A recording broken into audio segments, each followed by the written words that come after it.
Hey, this is Brett the Hitman Hart, and you're listening to the Smacked Raw podcast.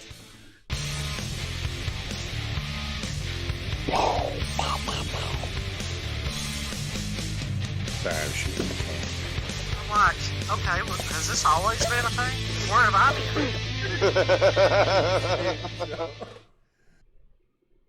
been? What's going on, everybody? Welcome to the Smacked Raw podcast, AEW Dynamite Recap Edition. We're your hosts, Kyle Tyson and Kevin Crazy. What's up? I'm used to doing this. Katie, baby. I was shooting my cat. You're shooting the cat this time? Yeah, he ran away. I hope everyone's having a great Thursday. It is kind of a bummer of a day. Year to the date of Black Wednesday in WWE, they have once again released a large number of superstars, including the names like Chelsea Green, Iconics, both of them, and Samoa Joe, surprisingly, man. What a bummer. And what a day to do it too. Like, what a way to celebrate that bullshit. Like, happy April pandemic. 15th. So what's the opposite of a holiday? You know? Because at this point, nobody's going to be looking forward to April 15th.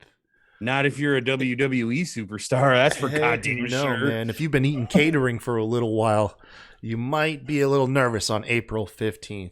Honestly, I was kind of surprised we didn't hear Aleister Black in those names. Not me. He's still valuable. He's a name they're willing to hoard. Well, no, I hear you, but like, I feel like Samoa Joe is. Yeah, I know. That surprised so the shit weird. out of me. Maybe we'll do a separate video talking about these releases. But tonight we are actually on a time crunch because going live in 1 hour right here on twitch.tv/puttingyouover, standing streamer will be live hosting Putting You Over. So make sure to stay tuned after our recap tonight to check that out. You know, he's always got Vanessa on there, and he's usually featuring Bob and D-Rod, and, you know, it's always a fun show. All those NXT marks. Yeah. But when he's not shooting Putting You Over, you can find us, the Smack Draw podcast, live here. We do our, we're here every Monday, Wednesday, and Friday. Officially now, going forward, Wednesday, you should be able to catch both NXT recap and AEW recap. We just didn't this week because I had some time constraints, and I couldn't make the recording last night. He's completely uncommitted to being a professional. That's the way that I felt about it. And if you ever miss a live stream, please subscribe to our YouTube channel, youtube.com/SmackedRawPodcast, where you can catch all of our shows if you missed the live streams. Oh, man. And then always read up. Go subscribe to WrestlingNewsWorld.com too, man. Go subscribe there. Those guys are awesome. All right, man. Don't blow up, man. Yeah, got a good little chat going on here. Stefan's in here. Ed Freeze. Ed Freeze is a recent new fan of ours. What's going on, you guys? Yeah. Jay, happy to have you guys. Katie, I'm going to need you to have Google ready. I don't have the best notes. All right. So Katie can stand by in the chat and correct me. Mm-hmm. And you know she will. Yeah, she will. Absolutely, man. And then, so let's talk AEW, Kevin. Yes. What a fucking show. I really liked it. Like, I thought top to bottom, this is a really, really good Dynamite, honestly. Yeah. I don't really have any complaints with the show. I've kind of like, I'm kind of in my own little corner where I'm getting, like, the Darby match formats are getting stale, but there was so much more that happened in that Darby match that still made it good. Yeah, I would agree with that. Because we've talked about that a few times, and this very much felt formulaic, you know, the same, but there was enough story elements that happened within the match to save it, I felt like. Oh, me too. Does that make sense? Yeah, I thoroughly enjoyed it. I just, after I think, like, what, he ate a twist of fate. No, he ate a twist of fate with the chair wrapped around his neck. That couldn't put him away. And then he ate a leg drop off of a ladder, and that couldn't put him away. And by the time that leg drop hit, I kind of was groaning. I was like, man, you gotta, like we talked about it last week, man, you gotta protect some moves. A twist of fate with the chair guillotine in your neck, that should be enough to put somebody away. in my opinion, but I might just be an old man yelling at clouds, so who knows? No, I mean, I hear you. There's still a line, I mean, there's still a line, and I felt like they are tiptoeing that line like a motherfucker with Darby Allin right now. I feel like, and maybe even crossing it a little bit. I hear you. I think that's a legit criticism, but not to detract from the match itself, though. No, although that's, it could be. They could be entering some difficult territory though. yeah, exactly. But other than my minor gripe there, lot of good stuff. Chris Statlander's back. That was wonderful seeing her back. Boxer dude debut. Anthony Agogo. That was dope. I really like what they did with him. Honestly, I mean, it was just a glorified squash match that he had. But like it did exactly what it needed to do, I'll say this: a lot of people are divisive about the finish. I like the idea that he put him away with a punch. Yes, I do feel like something should have looked different than a guy who sold a punch to the body, because we've seen people get kicked in the stomach and punched in the body and get dropped before. So this dude should have. My opinion is if they go forward doing this, have the opponent tap out. Have them verbally submit instead of just looking like a winded guy on the floor and having the ref call it, or follow up. Yeah, keep hitting him. Call a TKO. Or pin him. Pin him. Yeah. That, I mean, same thing with the Darby Allin shit. Feel like that's a minor gripe, but I hear you. I felt like that was a little, it was a little jarring, but I like that they're selling that he's going to have devastating strikes, because he fucking should, They said it last night. He fought professionally as a middleweight, but is packed on about 50 pounds. So he's got the speed of the middleweight and the power of a heavyweight, which is, you definitely building them up. That's for sure. Mm-hmm. Yeah, I mean, that's kind of it for the griping too much, man. We'll go ahead minor as far as I'm concerned, too, super minor. So we'll kick it off with the show opening with Young Bucks defending their titles against Pac and Ray Phoenix. They gave us a pay-per-view caliber match. Woo! They tore down the house. Dude, this match was so good. Down. The Bucks definitely reminded us that they're naturally heels. These guys really are, man. The facial expressions, the playing to the camera. I mean, dude, you had Matt Jackson had people hating him when he was just pointing to his Nikes. Yeah, I know. Yeah. That was so dope. Yeah. That's perfect. You had the crowd, I think, at one point cheering that they're fakes, like they were knockoffs. I didn't catch that, but that's dope. I hope so. Yeah, man. No, they played it up, man, and both teams tore the house down. There's way too many spots talk about here. They there was one spot though in particular that stuck out to me was the springboard Canadian destroyer. Oh, now, Jesus, yeah. If flips aren't your thing, you might not be into it. I thought it towed the line just fine. Mm-hmm. And it was a beautiful move. Every time I see Ray Phoenix in a match, I'm like, Jesus Christ, man. That guy needs... he's so good. He doesn't know what gravity is, man.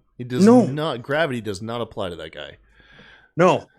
And it's just insane. And then, of course, Pac, just awesome. But it made me want to see Young Bucks versus Lucha Bros. Just, the original Lucha Bros again. Yeah, it is weird how that's quietly dissolved. They're not officially broken up, but it's rare for us to see them together. Yeah. I wonder what the story is behind that. I don't know. Maybe there's some kind of backstage shit going on or something. Who knows? Yeah, the finish came when I believe it was Matt Jackson was against the ropes with the referee right in his face. He low blowed Pentagon. I want to say it was Pentagon got low blowed, and then Ray Phoenix. They tore his mask off, threw it in the crowd. Ray was covering his face, super kicks, and he was out cold for the pin. Fantastic. match. I'm telling you, once again, I can't talk it up, man. If you love tag team wrestling, Oh yeah, AEW put on a banger, and they knew it too. They knew it, man. This is the week that AEW and NXT are running unopposed, so they knew both shows knew they had new sets of eyes watching them. Yep. You know. Yep. Oh shit! What? Never mind. I forgot what the fuck I was. Oh, the luchadors getting their mask taken off is so uncomfortable to me, and it's the dumbest thing in the world. Like, I was talking to Ronnie about it when we were watching it last night. It's like when you're watching a fucking action movie and they're gonna kill the dog, even though you watched like 20 people get murdered for 20 scenes before that. And you're like, not the fucking dog, not the dog, like, not the mask. Yeah, that's the same feeling I get like with the luchador, getting their mask taken off. It is, whew. The first correction of tonight. Yeah, it wasn't Pentagon. He wasn't even in the match that got low blowed. It was Rey Fenix. Yeah, I'm just a dumbass, man. I'm a dumbass. This is what happens when I rely on other people's names. Tommy Streamer says he feels like we're heading towards a hair versus hair match. Between who? Hair versus Matt. Hair versus Mask. Oh, hair versus Mask. So what? I would imagine Young Bucks hair. Both of their hair. Yeah, but then maybe. only Ray's mask. Nah, it'd have to be a singles match. You put Matt Jackson in there, and no, not Matt. Nick Jackson in there. It might be believable that Nick might get his head shaved. That dude's hairline has been running for a while now. Yeah, I'm one to talk, but it's not good. Yeah, but you own it. This dude's like, nah, man, nothing going on here. I love that he looks just like his dad. Oh man, God, yeah, God, yeah. Afterwards, we do get a official, just group of douchebag promo. All of the elite out in the parking lot talking about how good it is to be back together. Just kind of like just out douchebagging each other. I will say one thing that stuck out to me was Nick and Matt Jackson claiming to be the world's best tag team. Standing right next to the Good Brothers. I was wondering if there was going to be anything from that. Yeah, no, I felt the same way, and I'm glad you brought that up because I was like, back at the tag team battle royal, where it was supposed to be for number one contention. Like the Young Bucks were like, bro, if you hadn't eliminated us, we were gonna pick you. You know what I mean? So like, yeah, I could see that dynamic playing out too. That would be cool. I'd be into that. Now, one man with a good bit of foresight, Adam Page, former elite member. Hell yeah. Looks like he kind of knew what was going on the whole time, man. He was hanging out with the Dark Order and just ducked every bit of the question that was like, how does he feel about Kenny Omega and the Young Bucks and all of them? Yep. He completely ducked the hell out of that. He dipped. And you got this awesome comedy spot with John Silver. Yeah. Just rehabbing his arm, just like trying to flex, like lift his arm up and screaming. Super intense. It was good, man. John Silver, like, anytime he's on the screen, it's awesome. That dude is a gem. He's a national treasure. Yeah, push that guy to the moon. Seriously, I love him. Silver's amazing, man. He's amazing in and out of the ring. Oh yeah, and I blame Katie specifically for my John Silver fandom. Yeah, dude, if you just have been watching Being the Elite, like that is where he shines, and he's got his own YouTube channel now. He recreates famous movie scenes. Yeah, that's incredible. Yeah, they've done like the 40-Year-Old Virgin. They've done Anchorman. Yeah. Oh Jesus Christ. Yeah, no, it's good, man. It's really good. Other stuff that happened on the show: Jade Cargill defeated Red Velvet. What's your take on Jade, man? She's only I think they said like 3-4 matches into her professional career, like total. Oh, she's insane. Like, she reminds me of China, like, just so much, you know? And it's, I love it. And this whole, rivalry that she's been having with Red Velvet here has been really dope. I think it's been really a cool thing for the women's division. This, because obviously the big gripe about AEW, and myself included, The women's division has been lacking, man. And I feel like that was one thing that I feel like was almost highlighted a little bit last night, you know? Mm-hmm. Because there was that match and of course some other stuff, but like looking at the talent there at the top end of the women's division right now, I'm getting pretty excited about what could happen.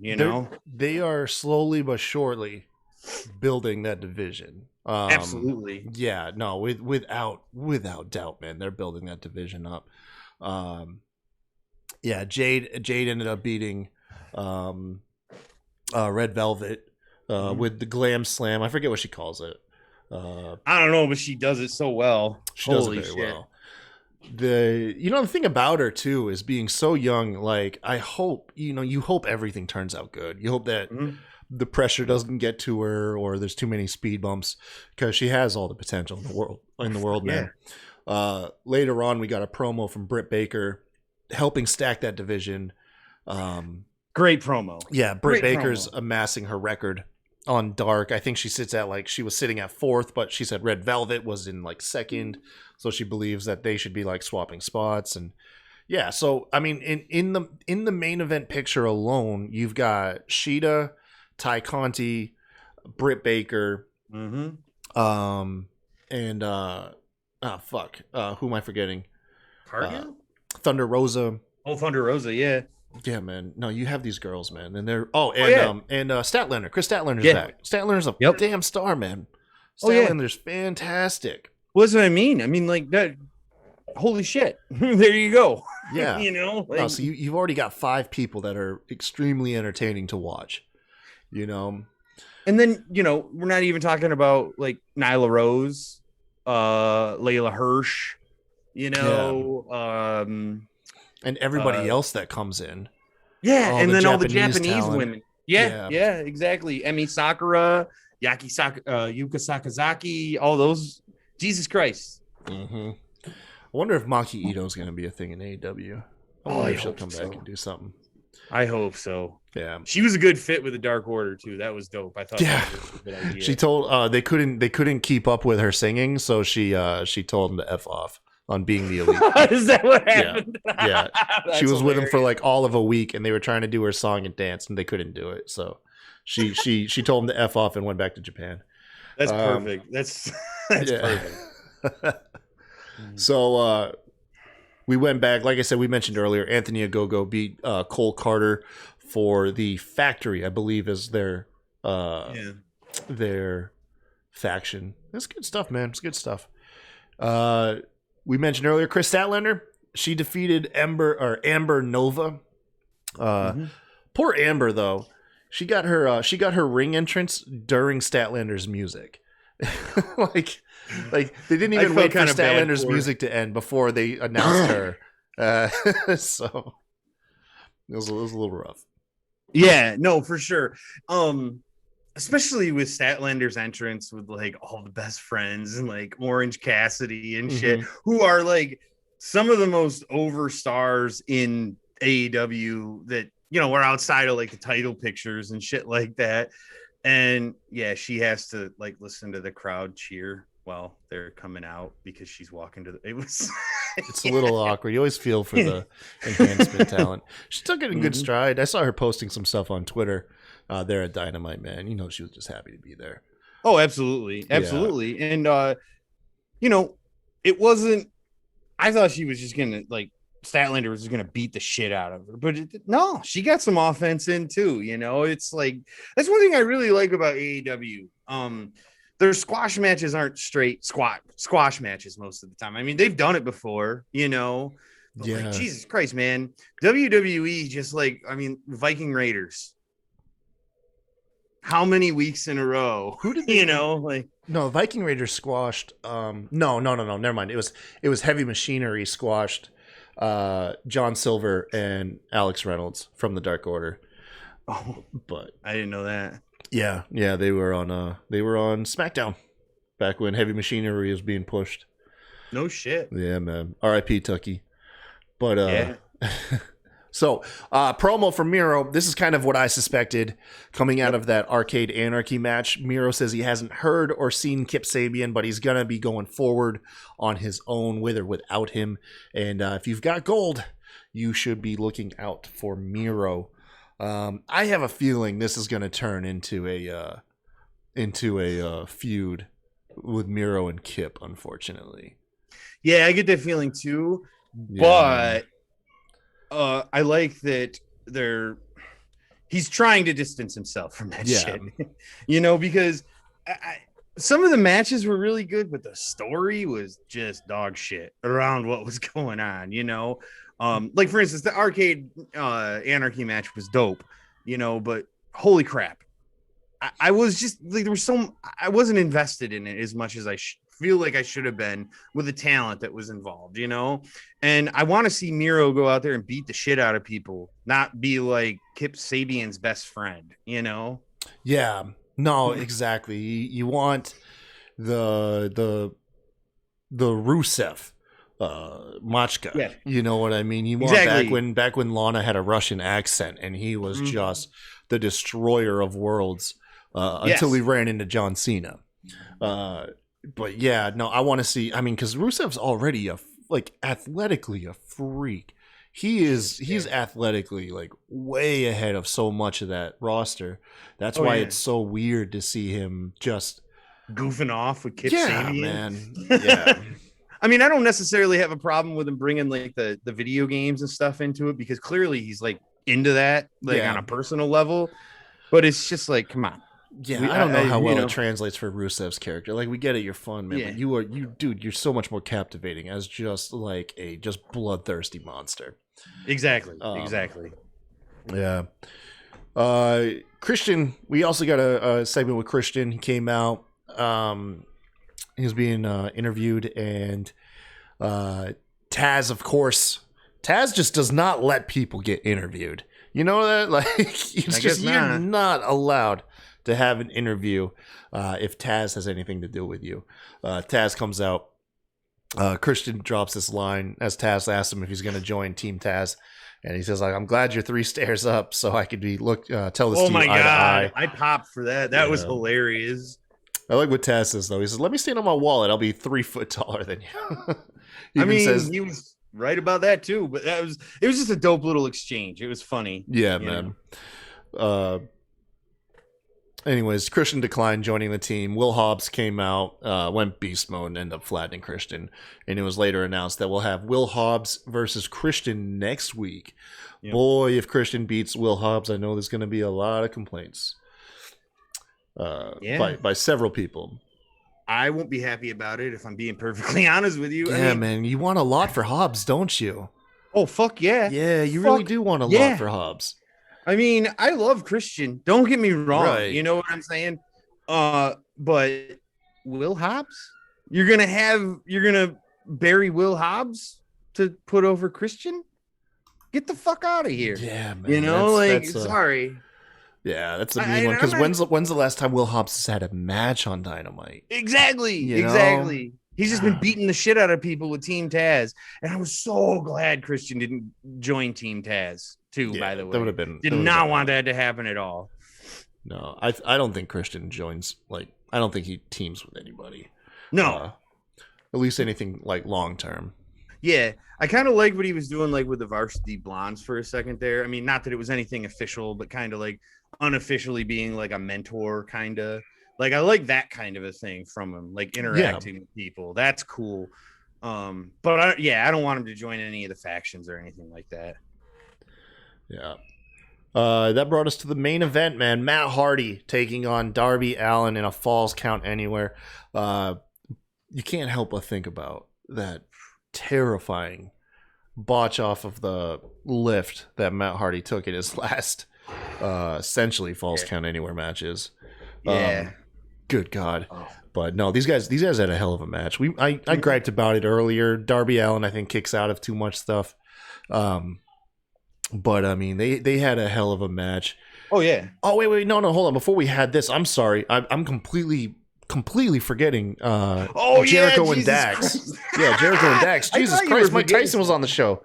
The fuck is wrong with me, man? I thought you were getting something, man. But I knew I was too, bro. I just roll with the punches. I don't give a fuck. Yeah. No, this reminds me, like, because last week I skipped over something that I was like super excited to talk about. That was the promo last week that Lance Archer had around Sting, and Lance went completely off about how it should be his time, and then Sting kind of out of nowhere was just like, "Yeah, I totally agree with you." And then there was no dope. but. I really like that too. It's your time. I hope backstage, they do give you more time, and you take the most of it. You're a beast. I just remember the look on Lance Archer's face, like he didn't realize that's what Sting was gonna say. He looked like a little kid that just met his like hero. Oh shit! Yeah, no, I imagine for real, he was probably cheesing like a motherfucker for real though too. That would have been dope. Getting put over by Sting like that on live television, Jesus Christ! You know, telling you, man. No, so before the match, Inner Circle has a promo. These guys are like full babyface. They have an interview backstage with Mike Tyson. Jericho announces Mike Tyson as an honorary member of the Inner Circle. But he tells Tyson DX too, by the way. Yeah, so I know. I was thinking about that, man. Factions. He's in a couple factions. Yeah. He tells Tyson, he's like, I don't expect you to cut me any favors. Tyson says, I'm gonna call it down the middle, as the special guest enforcer. Yo, you know what we forgot? Was that the very opening at Dynamite with the MJF and Mike Tyson back and forth? Oh, I missed that. I missed like the first 5 minutes.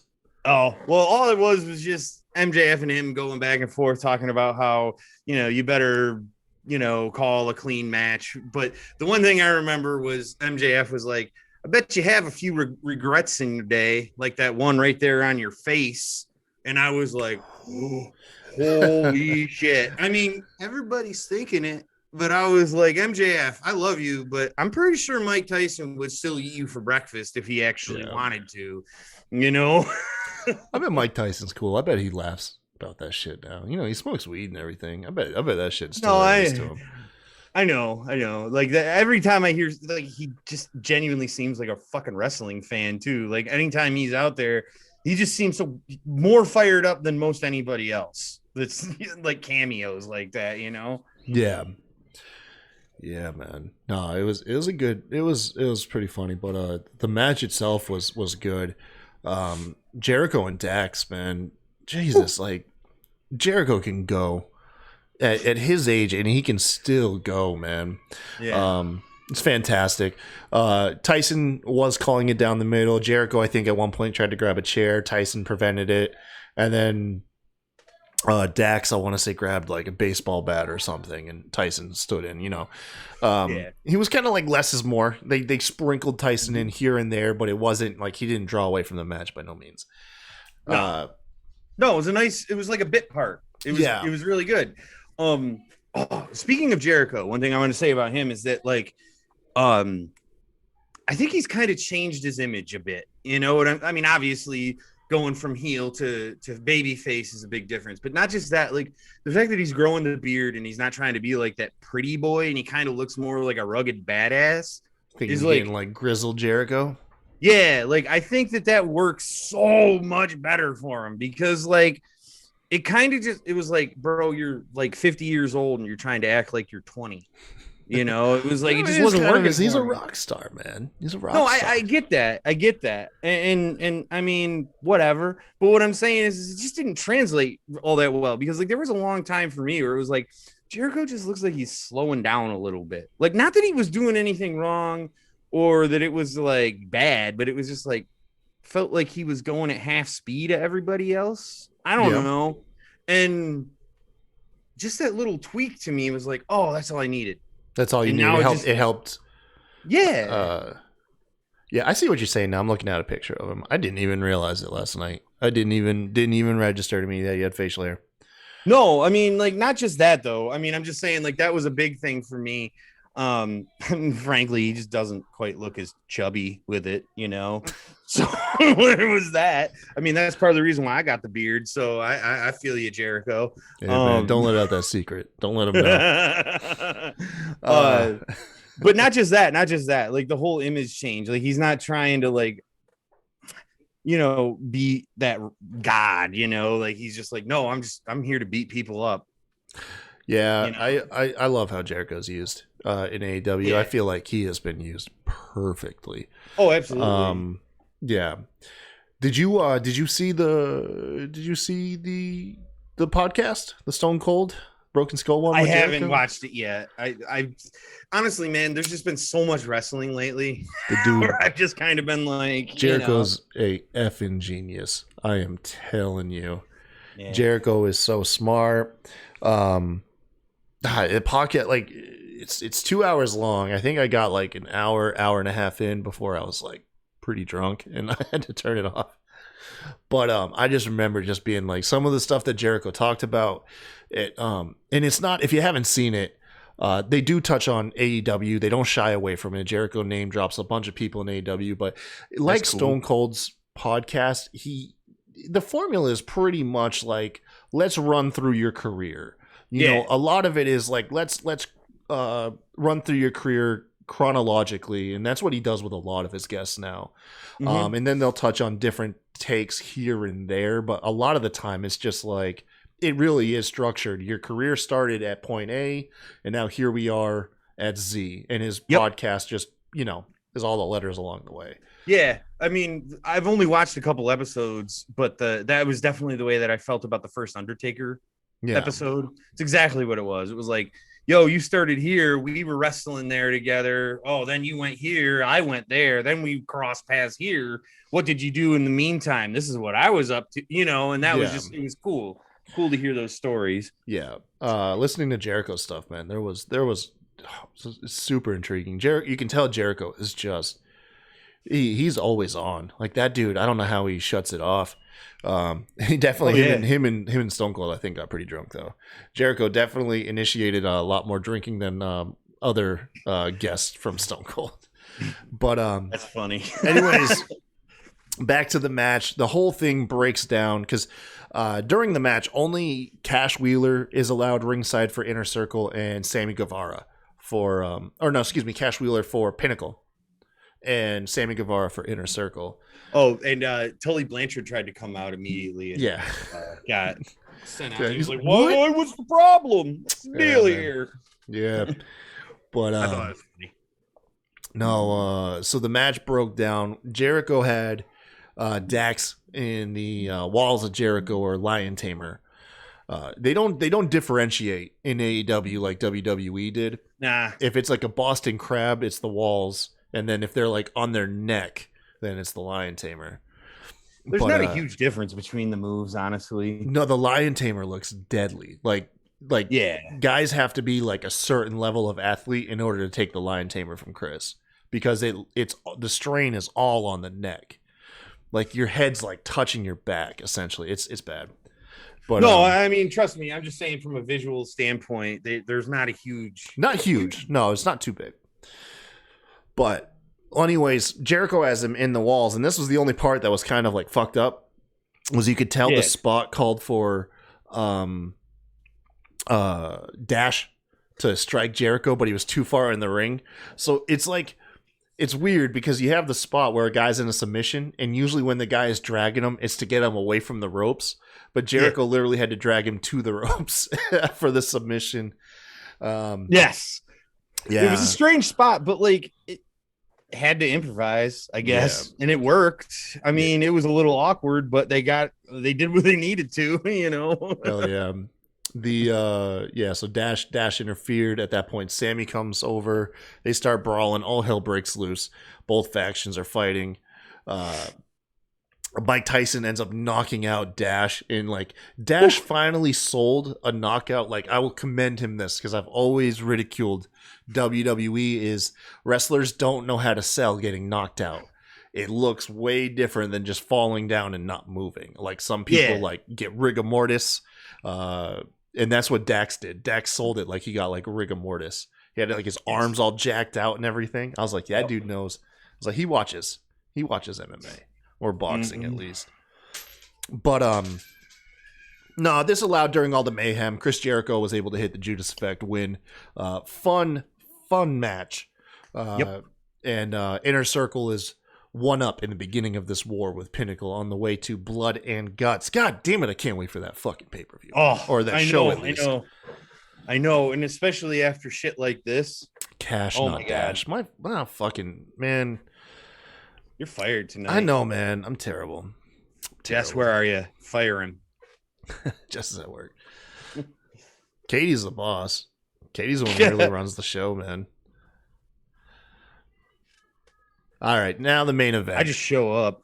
Now the main event. For some reason Darby. you guys let me on. Sometimes. some reason. Darby and Matt, bro. What the fuck, man? Jesus. Yeah. It was like we were saying earlier, when we forgot to talk about Chris Jericho and Dash or Cash or whatever his damn name is. A little bit formulaic for the Darby matches lately. Mm-hmm.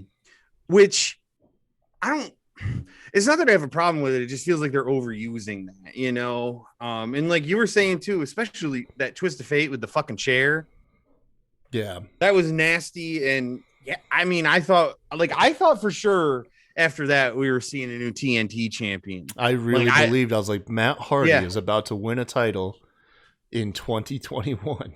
Yeah, and I was kind of like, after that, I was kind of okay with it. After I saw that fucking twist of fate too, because I was like, that shit was nasty. Yeah, So. Yeah, no, like I said, that's my gripe. Darby kicks out of too many things. He got like knockout punched with a chain wrapped around the guy's fist the other week. He was able to kick out of that. Yeah, I don't think they play too loose with a lot of their finishing moves and stuff when it comes to Darby Allin. But hey, like I said, it's a minor gripe. You had some weird stuff too, because now obviously this match was gonna just break down. That was a whole fucking point. Yeah, exactly. After some interference, Sting comes out to help Darby. Sting has both members of Private Party, and for some reason, Scorpio Sky and I can't remember his name. I think Ethan Page. Oh yeah, this was kind of awkward. I didn't know where they come out like. They're going to attack Sting. Lance Archer's there for the save. Sting and Archer have a weird stare off. There was the whole moment in there. The chemistry was just kind of funky. Not that it was bad. On commentary, they were saying something that like Ethan Page and Scorpio Sky, something happened on Dark Elevation. So okay. I don't know what, but yeah, one of those kinds of things. Maybe, I don't know.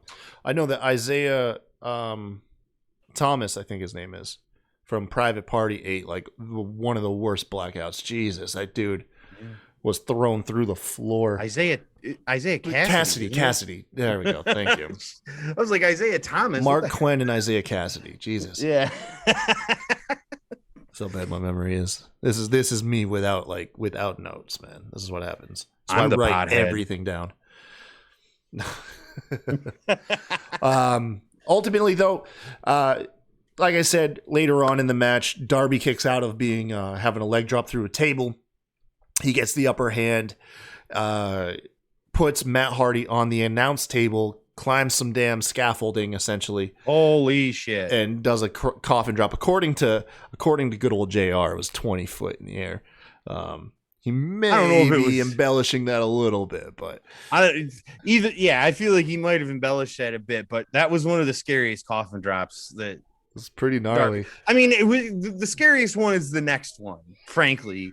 When he does that shit, but oh my god, yeah, that's the first time the announce table has been used in a spot since AEW is formed.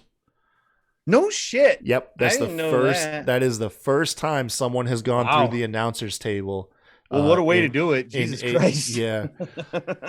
I think last week there was a funny segment on Being the Elite because a couple weeks ago we got a shot. Oh yeah, it was when Pentagon interrupted Cody's promo, and we saw an official confirmation there's a Spanish announce desk or a Spanish announce table.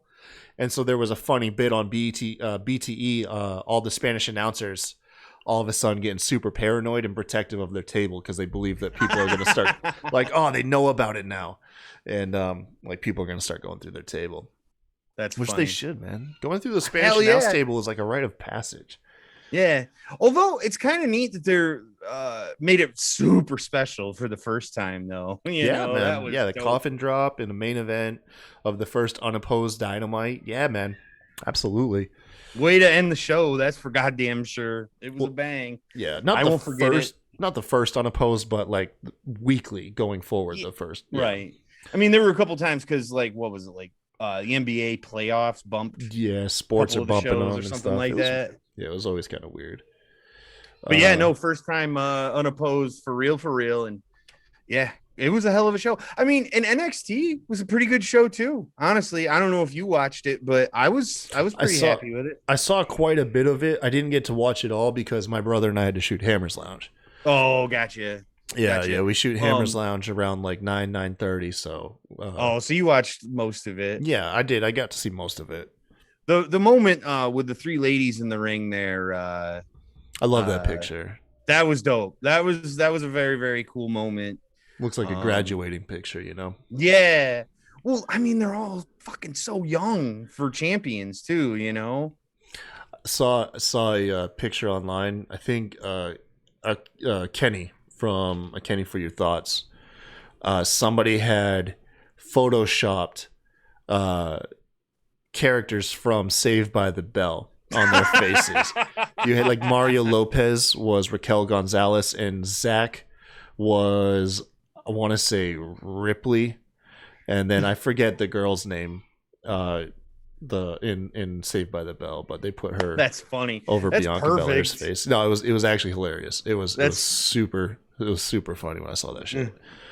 That's funny. I love it. Yeah, man. I can't get enough of those ladies right now. Especially Bianca Belair, man. That story is so fucking cool. I love it. So we got a little bit of time to kill. Let's see what's on next week's Dynamite. See if we can go ahead and look at everything. Yeah, because that looked cool. The one thing that I remember that stuck out to me just off the top was Tay Conti versus Sheeta. I think that's going to be dope. Yeah, man. Tay is not getting it. Apparently, Statlander is the last woman to beat Sheeta. So you have a story built in right there. Yeah, absolutely. But Tay Conti, man, she's doing the best work of her whole goddamn career right now.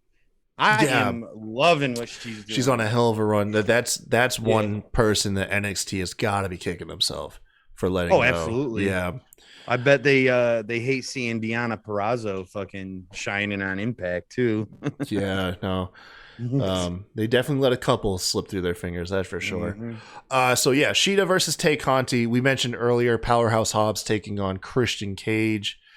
Ricky Starks taking on Hangman Page. That should be good. Ooh, yeah, key, I'm into That's that, man. Gonna be a banger.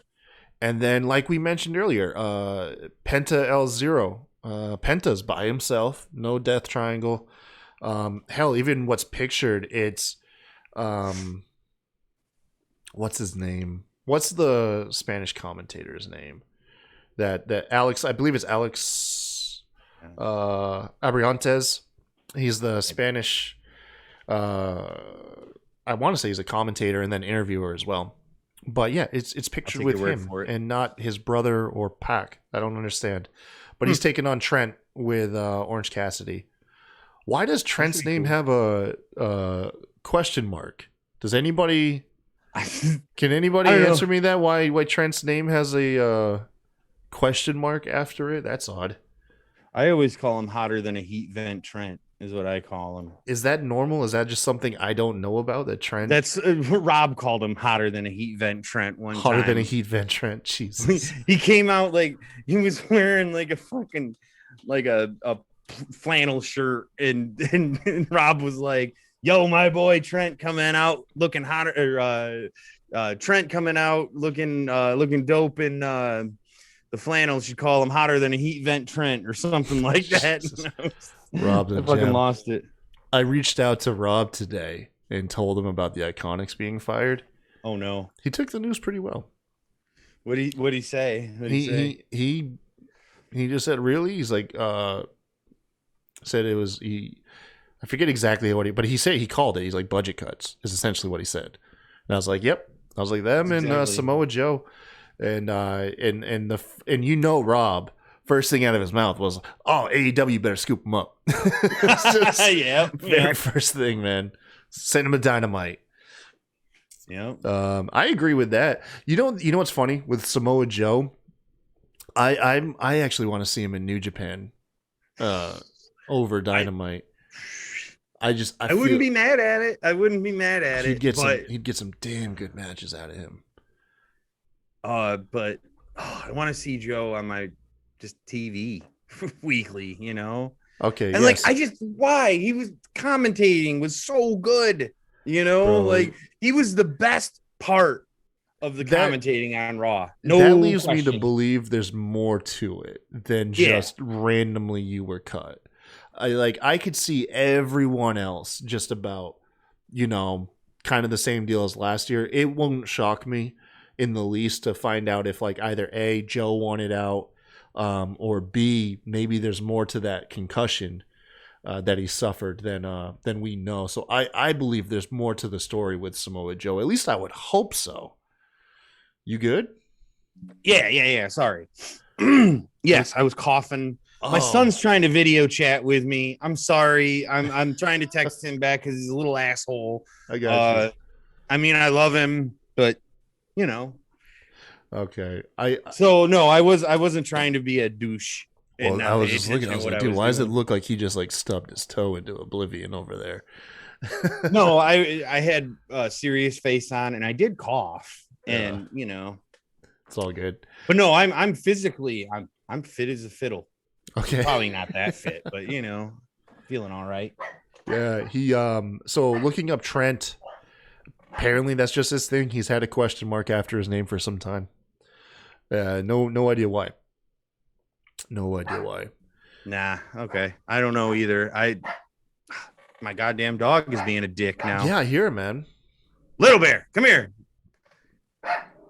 Now he's pissed at me. He just barked at me because come here. He's been on the show before.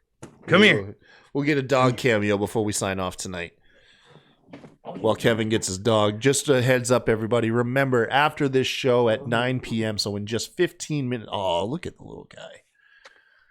Little Bear. Bork, bork, bork. AEW is the best weekly show in wrestling. Bork, bork, bork. I am an AEW mark. NXT sucks. Bork, bork, bork. I'm cute as fuck. So Katie found something on Reddit. Apparently, after Trent left WWE, he was unsure if he could use Trent. He added the question mark, and that's the origin. That's hilarious. That is good. That's good. That's hilarious. So, like I was saying, just over 10 minutes, Standing Streamer will be live right here, putting you over. I don't know who he has as a guest. I reached out to him before the show to try and hype him up. Could not get a hold of him in time. But yeah, stick around, man. Putting you over is always a ton of fun. Especially, dude, I got to tell you, I love drinking to putting you over. Now, granted, I already like that's kind of the whole point of his show. Is like he's at a bar. You feel like you're drinking at a bar, talking about wrestling, man. Yeah, it's fantastic. And then if you're on the Discord chat, you can actually be featured on the show. He does live call-ins and stuff. That's cool. Yeah, cool. It's always fun. But we'd like you guys again to thank you. Follow us on Twitch right here. And then, of course, if you really want to help out the show, we have a Patreon, patreon.com/SmackDrop a bevy of reward tiers. Check it out. We appreciate all the support from all of our patrons. So thank you guys once again. All right. Yes. Hey, doggy. Bork, bork, bork, bork, bork. Bork, bork. You want to do our outro, Bork? Bork, bork, bork, bork. I like to bark at things. The neighbors have outback dogs that I bark at a lot. I'm sorry that I barked during the podcast, but I love you guys. AEW, Bork.